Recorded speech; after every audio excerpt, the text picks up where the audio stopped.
36 বাংলাদেশিকে নাগরিকত্ব দিয়েছে ভারত।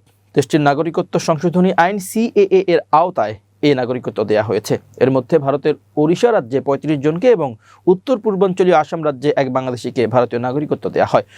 ওড়িশায় রাজ্য সরকারের উদ্যোগে আয়োজিত এক বিশেষ অনুষ্ঠানে নতুন নাগরিকদের স্বাগত জানিয়েছেন মুখ্যমন্ত্রী মোহন চরণ মাঝি। বলেন, নির্যাতিত সংখ্যালঘুদের জন্য এই আইন আশ্বাস ও আশ্রয়ের প্রতীক। খবর দ্য হিন্দু ও এনডিটিভি। দ্য হিন্দু বলছে, 2019 সালের নাগরিকত্ব সংশোধনী আইন সিএএ এর আওতায় বাংলাদেশ থেকে ভারতে যাওয়া 35 জন অভিবাসীর হাতে ভারতীয় নাগরিকত্বের সনদ তুলে দিয়েছেন ওড়িশার মুখ্যমন্ত্রী মোহন চরণ মাঝি।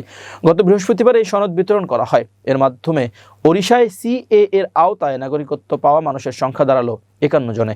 বর্তমানে রাজ্যে প্রায় আরও 1100টি আবেদন প্রক্রিয়াধীন রয়েছে। ওড়িশার জনশুমারি অধিদপ্তরের তথ্য অনুযায়ী নতুন ভারতীয় নাগরিকত্ব পাওয়া 35 জনই হিন্দু ধর্মাবলম্বী। 2024 সালের 11 মার্চ কার্যকর হওয়া নিয়ম অনুযায়ী বাংলাদেশ, পাকিস্তান ও আফগানিস্তান থেকে নিপীড়নের কারণে 2014 সালের 31 ডিসেম্বরের আগে ভারতে প্রবেশ করা অমুসলিমরা ভারতীয় নাগরিকত্বের জন্য আবেদন করতে পারেন। সেই বিধান মেনেই এবার ওড়িশায় নতুন করে নাগরিকত্ব পেলেন এই 35 জন। অন্যদিকে একই আইনের আওতায় আসামে প্রথমবারের মতো একজন বাংলাদেশি নারী ভারতীয় নাগরিকত্ব পেয়েছেন।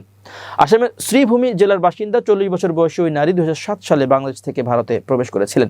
শিলচরের সাবেক ফরেনার্স ট্রাইব্যুনাল সদস্য ও জ্যেষ্ঠ আইনজীবী ধর্মানন্দ দেব জানান, ব্যানার্জি পদবি ব্যবহারকারী ওই নারী 2007 সালে পরিবারের এক সদস্যের চিকিৎসার জন্য শিলচর মেডিকেল কলেজ ও হাসপাতালে আসেন। সে সময় তার সঙ্গে শ্রীভূমি জেলার এক যুবকের পরিচয় হয়। পরে তাদের বিয়ে হয় এবং তিনি ভারতেই থেকে যান।